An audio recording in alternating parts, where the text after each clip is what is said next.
Bismillahirrahmanirrahim. Assalamualaikum warahmatullahi wabarakatuh. Malam ini kita tengok satu tajuk lagi dalam bab 9 tingkatan 5. Sebelum ni cikgu dah terang perang dunia pertama. Hari ni kita nak tengok perang dunia kedua. Okey, lepas perang dunia kedua tamat, ada blok dunia dan perang dingin. Blok dunia dan perang dingin cikgu tak sentuh dah sebab sikit jangan. Boleh baca sendiri, senang aja. Okey, jadi perang dunia, kita cerita sikit perang dunia macam juga perang dunia pertama. Dalam perang dunia kedua, apa yang kamu kena tahu? Bila, siapa bergaduh, awak yang mereka bergaduh lagi, macam mana mereka bergaduh dan kesannya. Okey, tak payah, kita terus masuk. Okey, perang dunia kedua. Bila? Yang pertama, bila 1939 hingga 1945. Kalau perang dunia pertama, bila? 1914 hingga 1918. Stop, set. Masing-masing diam, duduk bersedia. 1939, pum, meletup lagi, serang lagi, berperang lagi. 1939 hinggalah 1945. Kenapa kita kena belajar perang dunia kedua dalam sejarah? Sebab perang dunia inilah yang melibatkan, berkaitan dengan kita di tanah Melayu, di kawasan Asia ni. Kita ada kaitan sebab masa ni siapa jadah kita? Orang tu juga yang berperang. Okey. So bila 1939 hingga 1945. Okey, yang kedua, siapa yang bergaduh? Okey, kita kena pasti dahulu ada kuasa-kuasa yang bergaduh, iaitu kuasa bersekutu dan kuasa paksi. Kuasa paksi. Kuasa paksi saya sebut JIC. Jerman, Itali, Jepun. Kuasa bersekutu sama macam perang dunia pertama. Keunggulan cinta tadi tu BPR. BPR. Tapi masa ini R tu Rusia, dia tukar nama dia. Senang saya sebut Soviet Union. B Britain, P Perancis dan Soviet Union. Sebut Rusia pun tak ada masalah. Okey. Tu siapa? Okey. Kemudian kita tengok yang ketiga, awak mereka bergaduh. Senang saja. Awak mereka bergaduh sama juga dengan perang dunia pertama dari segi faktor politik dan faktor ekonomi. Okey, faktor politik dan ekonomi. Okey, kalau politik kita terus masuk kenapa mereka bergaduh. Okey. Okey, kita tengok kenapa mereka bergaduh. Faktor-faktor perang dunia kedua. Ada dua je faktor perang dunia kedua, sama macam perang dunia pertama tadi. Iaitu politik dan ekonomi. Kita masuk politik dulu. Okey, kenapa mereka bergaduh? Bermula dengan pelanggaran perjanjian Versailles. Okey. Munafik. Munafik pula. Langgar perjanjian. Okey. Siapa yang langgar? Kita akan tengok. Okey. So, dalam politik ini kita akan tengok 4 buah negara yang cuba menonjolkan kuasa mereka. Dia langgar perjanjian Versailles yang ditandatangani masa perang pertama selesai. Okey. So, kenapa dengan mereka ni langgar? Siapa yang langgar ni? Jerman, Rusia ataupun Soviet Union. Yang ketiga, Itali. Dan yang keempat, Jepun. Okey? Nampak? 4 ni senang ingat. Itu yang mereka yang menyebabkan perang dunia kedua. Okey, kita tengok kenapa dengan perjanjian Versailles. Perjanjian Versailles ni menyebabkan ada sesetengah pihak tak puas hati. Kenapa tak puas hati? Sebab masa perang pertama, perjanjian yang persidangan damai yang pertama, mereka kena tanda tangan, mereka terpaksa menyerahkan beberapa buah negara yang telah dijajah oleh mereka sebab denda mereka kalah. Okey? Jadi mereka kehilangan tanah jajahan. Dan yang kedua, negara yang kalah kena bayar pampasan yang sangat tinggi sehingga mereka tak ada duit, terpaksa hutang dengan beberapa buah negara maju. Okey. Okey, kemudian yang ketiga, sebab apa? Mereka tak mau kurangkan saiz tentera mereka. Mereka nak tambah lagi bagi kukuh tentera mereka. Nampak? Okey, jadi sebab mereka langgar perjanjian Versailles ni, yang pertama sebab mereka tak puas hati sebab tanah jajahan mereka kena serah. Okey. Kedua, mereka kena bayar pampasan yang tinggi. Yang ketiga, Depa nak tambah saiz tentera depa. Peduli apa? Gitu.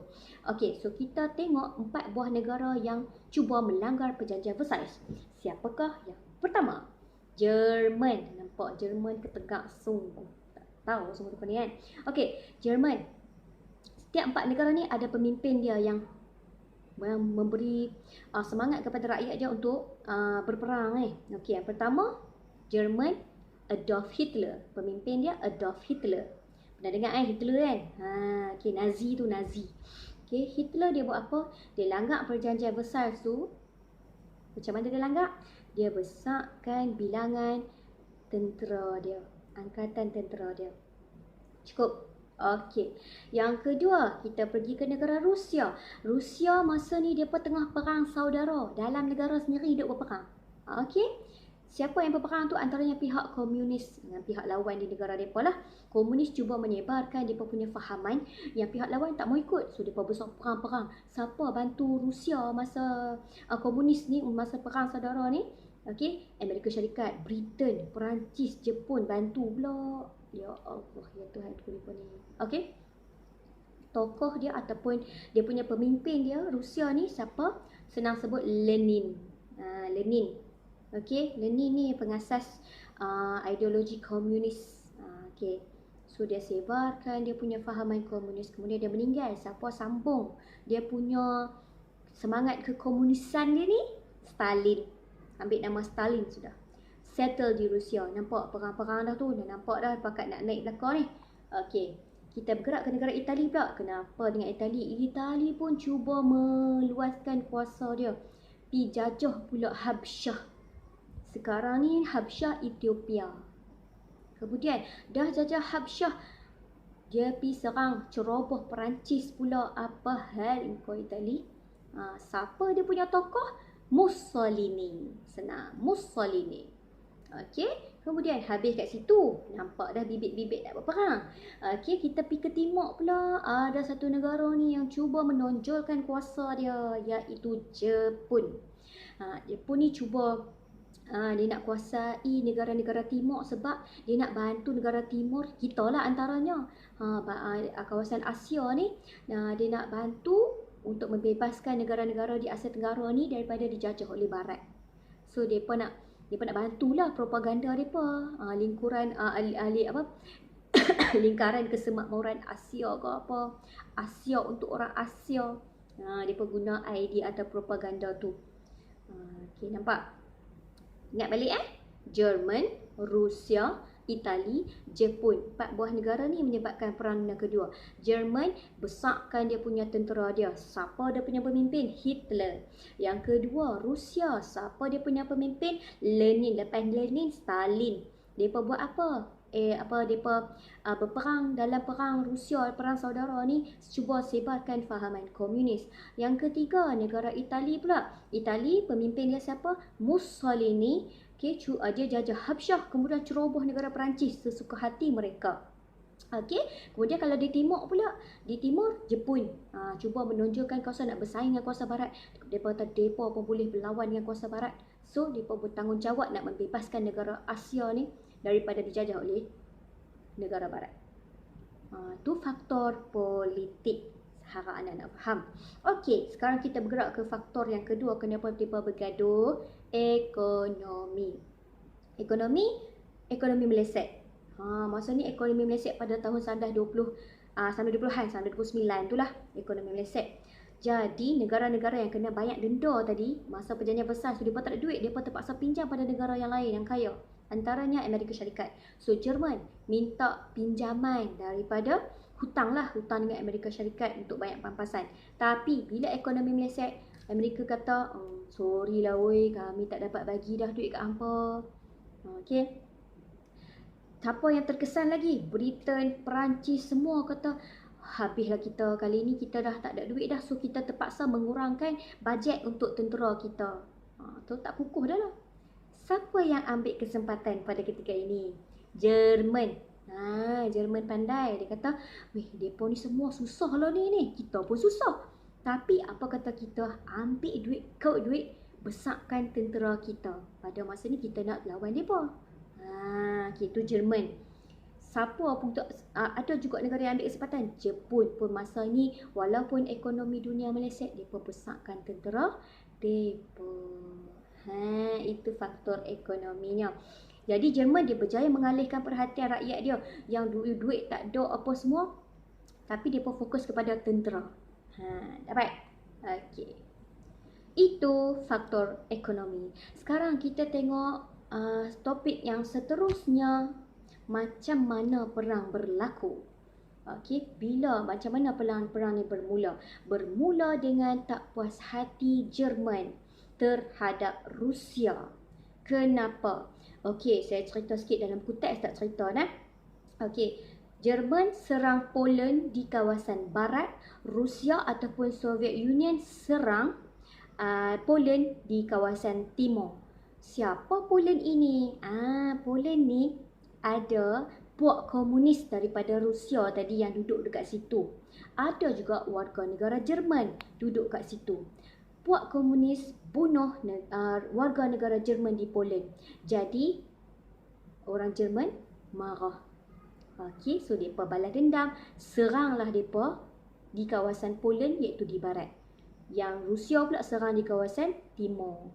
Berperanglah mereka. Siapa bantu Soviet Union ataupun Rusia tadi? Britain dengan Perancis masuk campur pula. Dah suka hati masuk campur tu dia lama.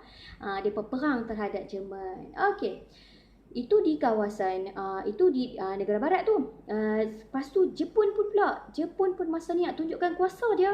Okey, dia serang kapal tentera, okey, angkat kawasan tentera Amerika Syarikat di Pearl Harbor. Di lautan Pasifik Pearl Harbor ni kat mana? Hawaii kan. Okey. So dia bom kapal Pearl Harbor ni dan berjaya memusnahkan angkatan perang Amerika Syarikat. Okey, dia bom. Dalam masa yang sama ada angkatan dia naik kapal selam. Okey, melalui kapal selam ada daripada kapal terbang ada. Okey, dalam masa yang sama Jepun ni. Okey, dia pun serang tanah Melayu. Tanah Melayu siapa jajah masa ni? Britain. Okey, serang suka macam tu. Britain terkejut, tak bersedia apa. Okey, terpaksa surrender dan balik ke negara mereka. So Jepun pun jajah kita pada masa ini. Nampak? Okey, so masa ni barulah mereka bentuk kuasa yang saya sebut tadi. Kuasa bersekutu dan kuasa paksi. Siapa kuasa bersekutu tadi? BPR. Kuasa paksi siapa? Jerman, Itali, Jepun. Mereka bergabung. Okey, jadi kuasa bersekutu cuba bergabung untuk melawan kuasa paksi, terutama sekali Jerman dan Jepun. Okey, jadi kuasa bersekutu kata kita settle kat barat dulu. Kuasa bersekutu join BPR ni, kalahkan Jerman dulu. Lawan. Jerman pun kalah. Kuang. Okey. Dah settle kuasa bersekutu, settle dengan Jerman. Okey, jom kita talar ke Jepun pula. Oh, pandai-pandai Jepun nak lawan kami kuasa bersekutu ni. Amerika Syarikat atas dendam kapal angkatan tentera dia tadi dekat Pearl Harbor di bom. Dia hantar bom apa? 2 biji bom. 1 biji di Hiroshima, 1 biji di Nagasaki. Okey. So di Hiroshima bom pertama digugurkan, 2 hari lepas tu di Nagasaki pula habis lenyap Jepun. Surrenderlah mereka orang Jepun ni. Baliklah mereka yang duduk kat tanah Melayu ni, duduk berapa tahun ni, 2-3 tahun duduk tanah Melayu ni, balik surrender. Habis tak kat situ perang, senyap. Okey, jadi habis perang. Lalu ni tengok kesan pula. Apa kesan dia? Kesan dia kita tengok dari segi politik, ekonomi dan sosial. Senang aja Dari segi politik. Politik yang pertama berpecah belah. Apa yang berpecah belah? Negara Eropah berpecah belah. Saya bagi contoh satu, Jerman. Jerman tadi dah kalah, dah surrender dah. Mereka pun terbahagi kepada 2, Jerman Barat dan Jerman Timur. Yang kedua, runtuhnya sistem imperialisme Barat. Apa maksud imperialisme? Jajah. Mereka nak luaskan pengaruh mereka atas kepentingan tertentu. So, runtuhlah imperialisme Barat. Okey, maksud dia, ingat kuasa Barat, Britain, Perancis, Amerika Syarikat yang jajah di kawasan Asia ni semua, mereka terpaksa membebaskan negara yang telah dijajah. Contohnya, Belanda jajah Indonesia. So, bila lepas Perang Dunia Kedua ni, mereka pun bebaskan Indonesia. Amerika Syarikat pun bebaskan Filipina. Britain pun bebaskan Tanah Melayu tapi lambat sikit. Gitu. Itu dari segi politik. Kalau ekonomi, for sure dia hutang banyak, dia dah tak boleh nak fokus kepada rakyat ataupun negara-negara yang telah dijajah. Negara yang telah dijajah ni dah mula merdeka, depa jenuh nak membangun. Macam mana nak bangun ni, habislah kita kata. Depa dah bebaskan kita tapi kita sekarang ni lepas perang pula. Jenuh. Dari segi sosial, jumlah korban nyawa tinggi menyebabkan timbul kesedaran bahawa pentingnya keamanan di dunia ini.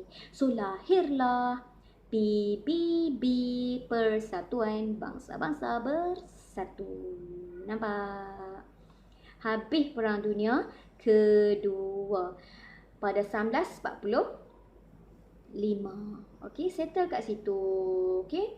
Habis Perang Dunia Kedua, muncullah Blok Dunia dan Perang Dingin. Okey, Blok Dunia kamu boleh baca sendiri. Blok Dunia apa? Blok lah, masing-masing berusaha untuk bersatu mengikut fahaman masing-masing. Blok terbahir pada dua, blok kapitalis dan blok komunis.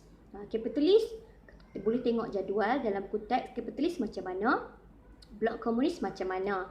So daripada blok ini muncullah, terbawalah Perang Dingin. Perang Dingin tu apa? Yang tak guna senjata, tapi masing-masing sebarkan fahaman. Kalau komunis sebarkan fahaman dia. Itu Perang Dingin. Okey, sekian, terima kasih. Harap anak-anak dapat manfaat ilmu ini serba sedikit. Okey, sama-sama kita manfaatkan masa PKP yang ada ini untuk ulang kaji dan melakukan pelbagai aktiviti yang berfaedah bersama ahli keluarga. Okey, terima kasih. Assalamualaikum warahmatullahi wabarakatuh.